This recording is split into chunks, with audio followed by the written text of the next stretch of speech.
Reconstructing Slavery. President Andrew Johnson issued his Reconstruction proclamations on May 29, 1865, deflating the high hopes of civil rights activists. He offered amnesty, property rights, and voting rights to all but the highest Confederate officials, most of whom he pardoned a year later. Feeling empowered by President Johnson, Confederates barred blacks from voting, elected Confederates as politicians, and instituted a series of discriminatory black codes at their constitutional conventions to reformulate their state in the summer and fall of 1865. With the 13th Amendment barring slavery, accepted as a punishment for crime, the law replaced the master. The post-war South became the spitting image of the pre-war South in everything but name. Of course, lawmakers justified these new racist policies with racist ideas. They proclaimed that the black codes, which forced blacks into labor contracts, barred their movement, and regulated their family lives, were meant to restrain them because they were naturally lazy, lawless, and oversexed.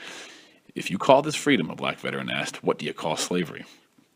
Southern blacks defended themselves in the war of re-enslavement, lifted up demands for rights and land, and issued brilliant anti-racist retorts to the prevailing racist ideas. If any group should be characterized as lazy, it was the planters who had lived in idleness all their lives on stolen labor, resolved the Petersburg, Virginia mass meeting. It had always been amazing to enslaved people how somehow could lounge back, drink lemonade, and look out over the fields and call the bent-over pickers lazy. To the racist forecasts that blacks would not be able to take care of themselves, one emancipated person replied, "We used to support ourselves and our masters too when we were slaves, and I reckon we can take care of ourselves now." When President Johnson evicted blacks from their 45-acre plots in the summer of fall in 1865, black people protested, "We has a right to land we are located." We has a right to the land we are located, Virginia's Bailey Watt gripped. Our wives, our children, our husbands has been sold over and over again to purchase the lands we now locates upon. In September 1865, Pennsylvania Congressman Thaddeus Stevens, arguably the most anti-racist of the radical Republicans favoring civil rights, proposed and did not get approval for the redistribution of the 4 million acres held by the wealthiest 10% of Southerners. Every adult freedman would be granted 40 acres, and the remaining 90% of the total would be sold in plots to the highest bidder to pay for the war and retire the national debt. Congress forced only one group of slaveholders to provide land to their former captives, the Confederacy's Native American allies. The most popular defense against land distribution was that it would ruin the freedmen by leading them to believe they could acquire land without working for it, as the anti-slavery cotton manufacturer Edward Atkinson suggested. Did Atkinson really believe his own argument? This rich entrepreneur knew more than anyone that many rich men had not been ruined by what they had inherited land without working for it. Most Republicans wanted the government to create equal opportunity before the law, with all men having the same constitutional and voting rights. After that, they believed the government was finished. The removal of white prejudice against the Negro depends almost entirely on the Negro himself, declared The Nation, a periodical devoted to equal rights founded in July 1865 with Garrison's third oldest son, Wendell, as assistant editor. William Lloyd Garrison, and so many of the abolitionists he inspired, chose not to engage in the political struggle against racial discrimination. Garrison failed to realize that it was his genius that had transformed abolitionism from a complex multi-issue political project with unclear battle lines and objectives into a simple, single-issue moral project. Slavery was evil, and those racists justifying or ignoring slavery were evil, and it was the moral duty of the United States to eliminate the evil of slavery. Garrison did not issue his genius again for anti-racism in declaring that racial disparities were evil, and that those racists justifying or ignoring disparities were evil, and that it was the moral duty of the United States to eliminate the evil of racial disparities. He was too bogged down by the assimilationist idea that black people needed to be developed by Northerners. In the final months of The Liberator, Garrison allocated substantial space and praise to the Northern missionaries' project of building Southern schools for emancipated people. Never mind that the Northern missionaries were not just handling the building and fundraising, but also planning to control and staff the schools and to civilize the students.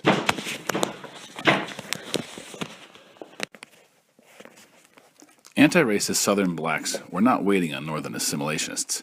Throughout the entire South, an effort is being made by the colored people to educate themselves, reported the Freedmen's Bureau Superintendent of Schools John W. Alvord in early 1866 after touring the South.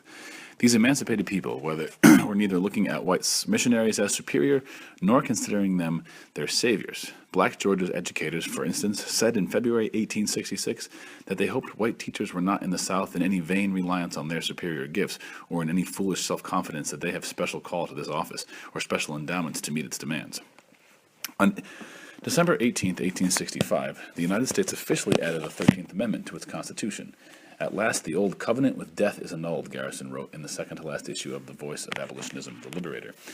The Liberator had been established to destroy chattel slavery, he said in the final issue on December 29, 1865. Now that slavery was dead and buried, it seemed only fitting to let the Liberator's existence cover the historic period in the Great Struggle. Without the Liberator, Garrison's suit felt like a hen plucked of its feathers. After two bad falls in early 1866 took him out of commission, he largely watched Reconstruction from the sidelines. He watched Frederick Douglass head a delegation of black male suffragists into the president's house on February 7, 1866. The meeting quickly turned combative when President Andrew Johnson said state majorities should decide voting rights.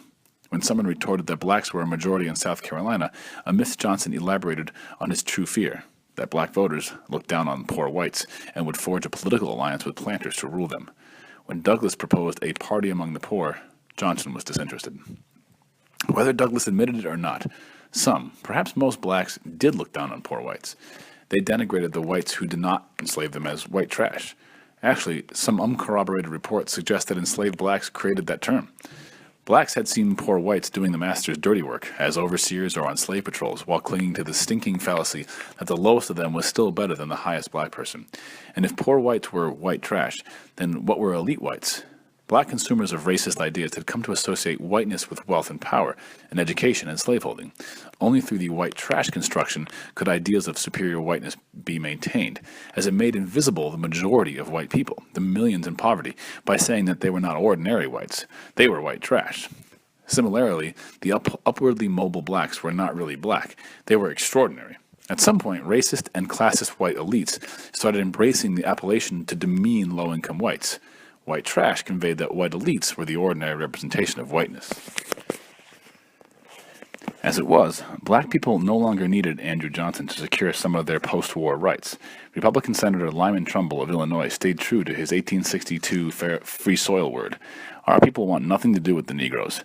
He felt the fervid panic that blacks would flood the North in reaction to the violence, that black codes, and the re-election of Confederates in 1865. To secure black people in the South, Senator Trumbull and his anti-black Republican comrades allied with the radical Republicans in February 1866 to extend the Freedmen's Bureau. The immense patronage would hinder the character and prospects of emancipated blacks who caused the South's problems by desiring to lead a life of indolence, President Johnson responded in his stunning veto of the Freedmen's Bureau's bill in February 19, 1866. Congress overrode the veto in the summer.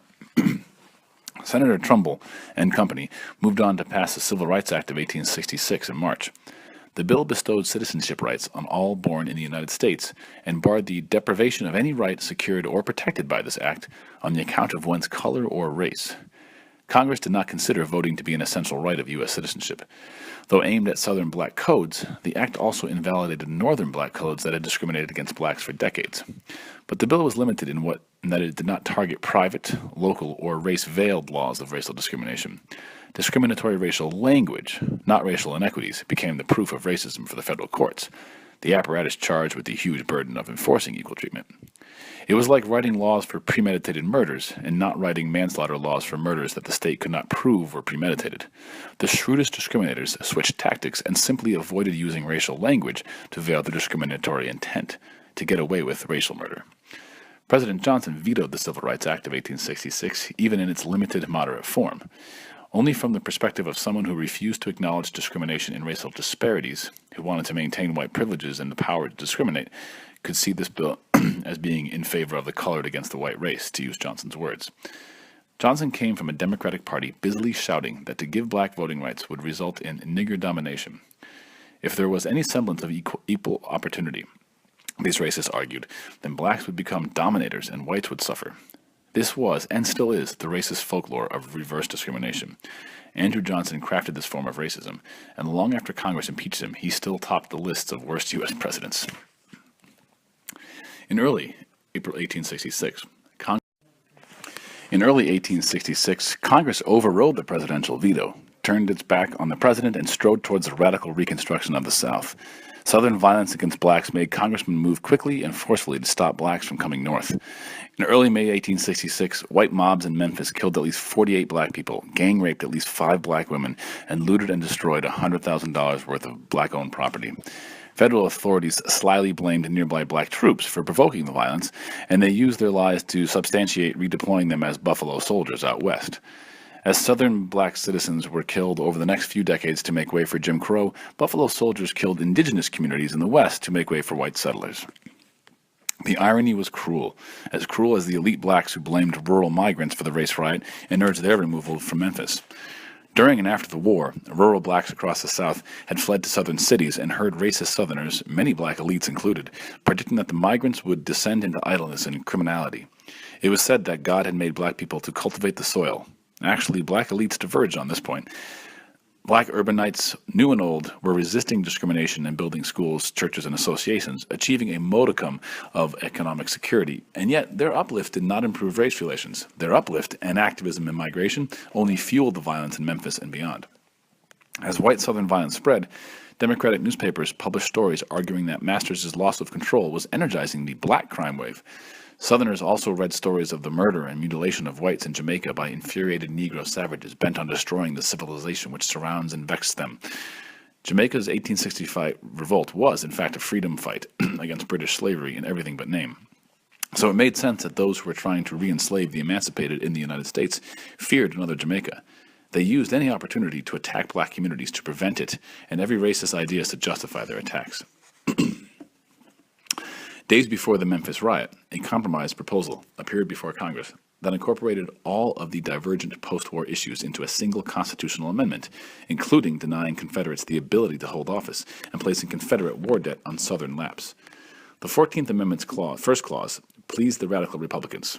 No state shall make or enforce any law which shall abridge the privileges or immunities of citizens of the United States, nor shall any state deprive any person of life, liberty, or property without due process of law, nor deny any person within its jurisdiction the equal protection of the laws. For the sake of the amendment's passage, most Republicans rejected demands to define this statement's terms. Republicans did not deny Democrats' charges that the amendment was open to ambiguity and conflicting constructions. The ambiguity effectively ensured that both anti-racists and racists would vie for the amendment's power. Indeed, both the defenders of the equal opportunity and the defenders of white privileges and immunities would vie for the riches of the 14th Amendment after its passage on June 13, 1866, and ratification in 1868.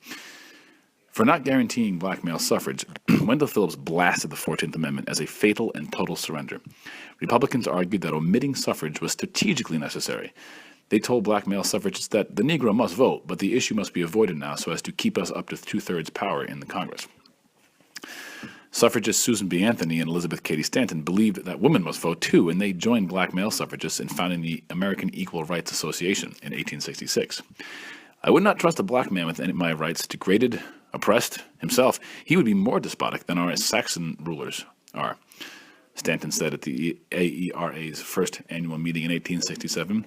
With the elevation of women, it would be possible to develop the Saxon race into a higher and nobler life, and thus, by law of attraction, to lift all races, she added.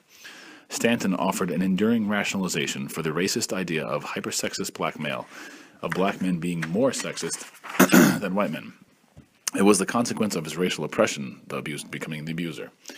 Sojourner Truth rose to defend Stanton's opposition to the 15th Amendment. White women are a great deal smarter, Truth said, while colored women do not know scarcely anything. After wielding racist ideas against colored women, the 88-year-old legend turned her racist ideas onto colored men.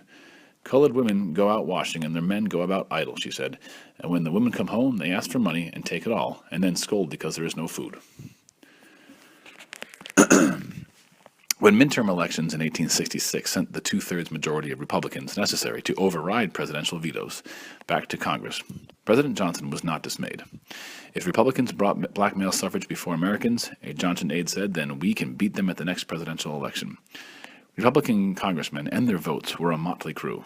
It included segregationists who were seeking to confine black brutes to the South by eliminating racial discrimination, assimilationists who wanted to humanize the imbruted blacks and eliminate racial discrimination, and a handful of anti-racists who wanted to eliminate racial discrimination and afford equal black opportunities. Nowhere was opportunity as unequal as in work, where rural blacks' desires for secure land and urban blacks' desires for secure jobs hardly registered in the political discourse. Every union should promote one dividing line, that which separates mankind into two great classes, said labor editor Andrew Carr Cameron at the 1867 convention of the newly founded National Labor Union. Cameron obscured the color line in the first ever national labor agenda. From then on, this denial of racism allowed racist laborers to join with racist capitalists in depressing black wages, in shoving black workers into the nastiest jobs, in depriving up their rates of unemployment, and in blaming the racial disparities they helped to create on black stupidity and laziness. African Americans and their allies tried to create their own opportunities by establishing dozens of historically black colleges and universities. In the late 1860s, anti-racist educators and philanthropists who viewed Southern black students as intellectually equal to white students were almost certainly involved, but they were not nearly as numerous or as powerful as the assimilationist educators and philanthropists. These assimilationists commonly founded HBCUs to educate a number of blacks and then send them forth to regenerate their people, who had been degenerated by slavery, as one philanthropist stated. Black and white HBCU founders assumed New England's Latin and Greek curriculum to be the finest, and they only wanted the finest for their students. Many founders assumed white teachers to be the best, as claimed in the New York National Freedmen's Relief Association in its 1865-66 annual report. HBCU teachers and students worked hard to prove to segregationists that blacks could master the high culture of Greco-Latin education. The handful of refined, often biracial HBCU graduates were often dismissed as products of white blood or as extraordinary in comparison to the ordinary, unrefined, poor blacks. Not all the HBCUs founded in the aftermath of the Civil War adopted the liberal arts curriculum. African Americans had 3 centuries of experience in general demoralization, and behind that, paganism, the 1868 founder of the Hampton Institute in Virginia once said. Samuel Chapman Armstrong, the former Union officer and Freedmen's Bureau official, offered teaching and vocational training that tutored acceptance of white political supremacy and blacks' working-class position in the capitalist economy. Hampton had a trade component that aimed to work its aspiring teachers hard so that they would come to appreciate the dignity of hard labor and go on to impress that dignity, instead of resistance, onto the toiling communities where they were establishing schools. For all their submission schooling, Hampton-style HBCUs were less likely than Greco-Roman-oriented HBCUs to bar dark-skinned applicants. By the end of the century, a colored partition had emerged. Light-skinned blacks tended to attend the schools with Greco-Roman curricula, training for leadership, and darker-skinned blacks ended up at industrial schools, training for submission. In 1916, one estimate found that 80% of the students at the historically black colleges and universities offering a Greco-Roman education were light-skinned or biracial. The racist colorism separating HBCUs was reflected in black social clubs, in housing, and in the separate churches being built. Across post-war America, there emerged black churches subjecting dark-skinned visitors to paper bag tests or painting their doors to light brown. People darker than the bag or door were excluded, just as light-skinned blacks were excluded from white spaces. Congress passed 4 Reconstruction Acts between March 2, 1867 and March 1868 that laid the groundwork for the new state constitutions and for readmission of 10 of the 11 southern states into the Union. Confederates were forced to accept black male suffrage, while Northern Free Soilers soundly rejected black suffrage on their ballots in the fall of 1867. Confederates roared hypocrisy at these Northerners who were seeking to fasten what they themselves repudiate with loathing upon the unfortunate people of the South. Republicans, stripping the vote away from respectable Southern whites and handing it to the unrespectable Southern blacks, was worse than madness, President Johnson said in his 3rd annual message to Congress on December 3, 1867. No independent government of any form has ever been successful in black hands, he added. With voting power, blacks would cause a tyranny such as this continent has never yet witnessed. Johnson engaged in a debate that was over before it began. Since the very presence of blacks was deemed to be tyrannical, racists would only see tyranny no matter what black voters and politicians accomplished in the coming years. During the 1868 elections, Democrats pledged to free white Southerners from the semi-barbarous black male voters who longed to subject the white women to their unbridled lust, as stated by a vice presidential candidate. the fanatical Missouri politician and Union General Francis P. Blair, Jr. The Democratic platform attacked Republicans for subjecting the South, in a time of profound peace, to military despotism and Negro supremacy. The Ku Klux Klan, founded originally in 1865 as a social club in Tennessee, made a charade of the profound peace. With Johnson's anti-black military appointments looking away, the Klan commenced a reign of terror, assassinating Republicans and barring blacks from voting. Millions of blacks voted for president for the first time in armed southern black counties that the Klan would not dare enter, swinging the 1868 presidential election to a Republican war hero, General Ulysses S. Grant. Blacks voted into life what segregationists would begin their struggle to kill, the black politician. Nigger voting, holding office, and sitting in the jury box are all wrong, Blair, Mississippi, Columbus, Democrat. Nothing is more certain to occur than these outrages upon justice and good government will soon be removed. Numerous Republican congressmen, such as Ohio's James Garfield, were privately expressing a strong feeling of repugnance about blacks being made our political equal. But when these racist Republicans calculated the serious advantages the loyal black vote could give them in swing states, they finally gave the support to black suffrage. As with the 13th and 14th Amendments, these powerful congressmen had not been morally persuaded to open the door to black rights. It was about self-interest. On February 27, 1869, the Republican-dominated Congress passed the 15th Amendment to the U.S. Constitution. It forbade the U.S. and each state from denying or abridging voting rights on account of race, color, or previous conditions of servitude. Congress empowered itself to enforce this article by appropriate legislation, but refused to go any further. Protection for black politicians, uniform voting requirements, and the prohibition of race-veiled measures to exclude blacks, however, were denied. Denied, too, was any serious discussion of enfranchising women. This issue caused dissension between black and white suffragists of the American Equal Rights Association, meeting on May 12, 1869, weeks after Congress passed the 15th Amendment. It stung leading suffragist Susan B. Anthony to think the Constitution had recognized black men as the political superiors of all the noble women. They had just emerged from slavery and were not only totally illiterate, but also densely ignorant of every public question. Ironically, sexist men were using similar arguments about women's illiteracy, women's ignorance of public questions, and noble men as the natural political superiors of all women, to oppose Anthony's drive for suffrage rights. For instance, George Downing, a black activist and businessman who attended the meeting, spoke of women's obedience being God's will. The AERA meeting went from bad to worse. Feminists challenged him. Downing and other organizers of the Colored National Labor Union came under fire again for this view at their founding meeting later in the year. A black woman from Downing's home state of Rhode Island, expressed her disappointment that poor women's interests were not mentioned. In the end, the CNLU admitted its mistakes. It would have been wholly hypocritical for the CNLU to refuse to address gender discrimination after developing in reaction to the National Labor Union's refusal to address racial discrimination. Then again, hypocrisy had normalized in the American reform movement.